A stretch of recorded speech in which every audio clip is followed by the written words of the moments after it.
The studio lights were blinding.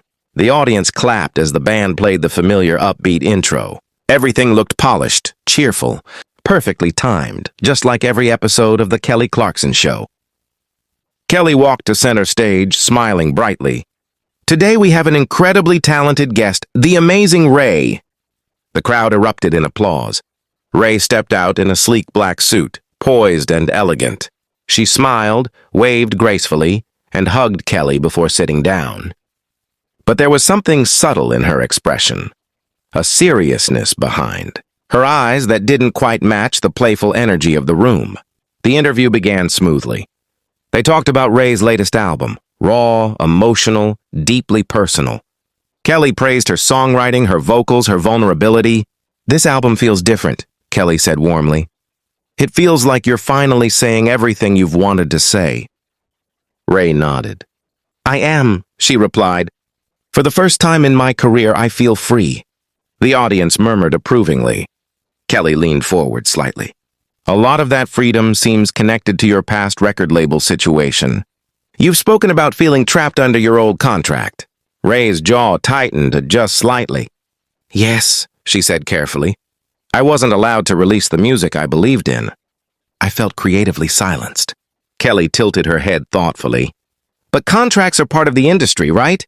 You signed it willingly." A flicker passed across Raye's face. "When you're 19, she replied calmly, "you don't fully understand the machine you're walking into." The room grew quieter. Kelly continued, her tone still conversational.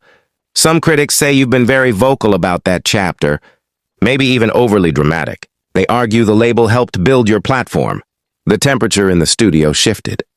Raye slowly turned toward Kelly. "I'm not being dramatic," she said firmly. "I'm telling the truth." Cameras zoomed in. Kelly offered a half smile. "But without them, would you be here today?" Silence. Raye leaned forward slightly. "I'm here despite them," she said. A few audience members gasped. Behind the cameras, producers exchanged nervous glances. This wasn't how the segment was scripted to go. Kelly laughed lightly, attempting to soften the mood. "Okay, it's getting spicy in here." But Raye didn't laugh. "This isn't spice," she said. "This is my life." And that's when everyone realized this conversation was no longer comfortable television. It was something else. Kelly took a breath. "Let's look at this from another angle," she said. "Other artists were under similar contracts and didn't speak out the way you did." Raye froze. "Are you comparing my experience to theirs?" she asked quietly. "I'm just trying to explore both sides," Kelly replied. "Both sides?" Raye repeated, her voice lower now. "The side where my album sat on a shelf for years? The side where I begged to release music and was told to wait?" The audience was completely silent. "I wrote hit songs for other artists," Raye continued. "I generated revenue. I delivered. But when it came to my own work, I was told it wasn't marketable enough." Kelly tried to interject. "But that's business."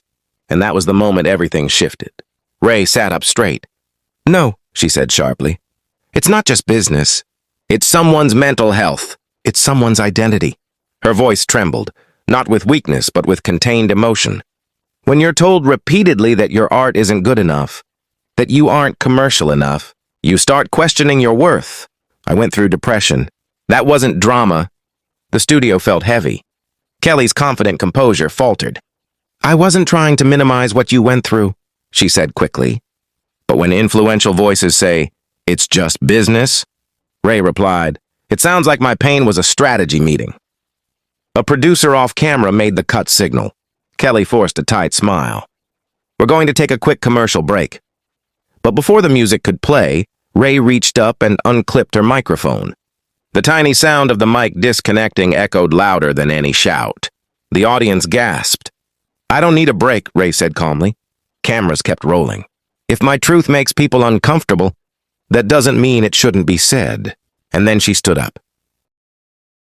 The room froze. Kelly quickly rose from her chair. "Wait, let's finish the conversation," she urged. But Raye was already walking toward the edge of the stage. The audience didn't know what to do. "Applaud? Stay silent?" A few hesitant claps began. Raye paused for just a moment before exiting. She turned slightly toward the crowd.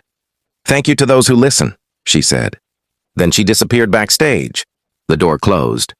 No music played. The cameras awkwardly shifted back to Kelly, who stood there processing what had just happened. Live, unfiltered, irreversible. She inhaled deeply.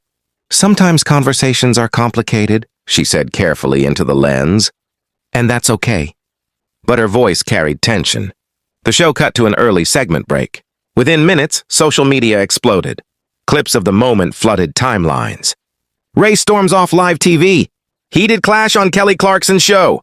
Who was right? Hashtags began trending worldwide. Some praised Raye for defending her story and refusing to let it be reframed. Others argued she overreacted. Hours later, Raye posted a short statement. I respect Kelly, but I won't soften my truth to make it easier for others to hear. Shortly after, Kelly released her own message. My goal was to explore different perspectives. If my words came across differently, I regret that.